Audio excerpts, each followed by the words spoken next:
Bonsoir, bienvenue sur Mon Financier pour faire un point à la clôture. Encore un nouveau zénith annuel qui vient d'être inscrit par les marchés européens. Alors porté dans un premier temps par les annonces de la Banque Centrale Européenne qui a donc dévoilé plusieurs mesures pour relancer à la fois l'économie et l'inflation en zone euro. Et puis surtout, bien, on a eu aujourd'hui la publication du rapport mensuel sur l'emploi américain. Ça a permis de donner un second souffle aux marchés qui poursuivent donc leur tendance haussière. Les États-Unis qui ont en effet dévoilé 217 000 créations d'emplois donc au mois de mai, un rythme largement supérieur aux attentes puisque le consensus lui tablait sur 210 000 créations d'emplois au mois de mai. Alors ça laisse surtout espérer bien que la reprise américaine s'accélère après un premier trimestre qui, je vous le rappelle, était quand même en contraction économique. Le CAC donc il avance finalement de 0,71% et franchit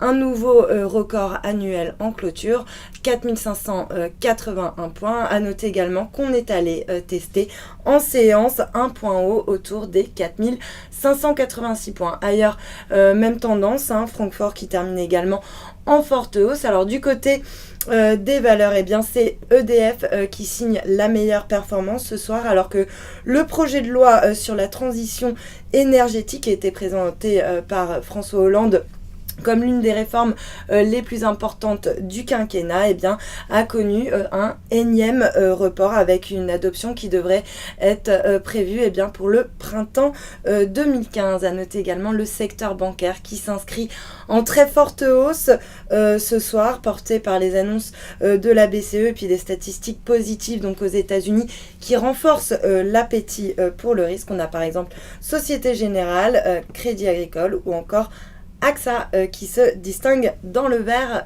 ce soir. Et puis à noter également Valeo qui signe l'une des plus fortes hausses du SBF 120 après l'annonce de son intégration au sein de l'indice CAC 40. À l'inverse, Vallourec qui va quitter l'indice donc pour laisser la place à Valeo était la plus forte baisse sur le CAC ce soir. Et puis à noter également les défensives et en particulier le secteur de la consommation qui était mal orienté, notamment les valeurs qui sont orientées vers l'Asie et vers la Chine puisque Rémy Cointreau et Pernod Ricard se distinguent à la baisse, tout comme LVMH qui est très présent en Chine et qui s'inscrit parmi les plus fortes baisses ce soir. Et puis pour terminer, bien sur le marché d'échange, l'euro donc qui repart en légère baisse ce soir par rapport au dollar. On est autour des 1,3640. Il reste stable par rapport au yen autour des 139,86 yens. En fait,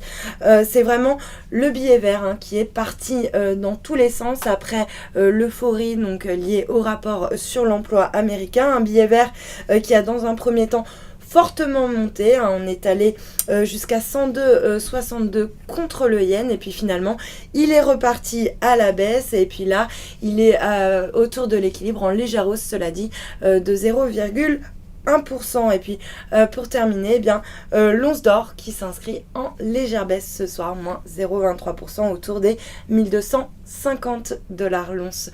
Voilà pour la clôture des marchés. Passez un excellent week-end, à mardi.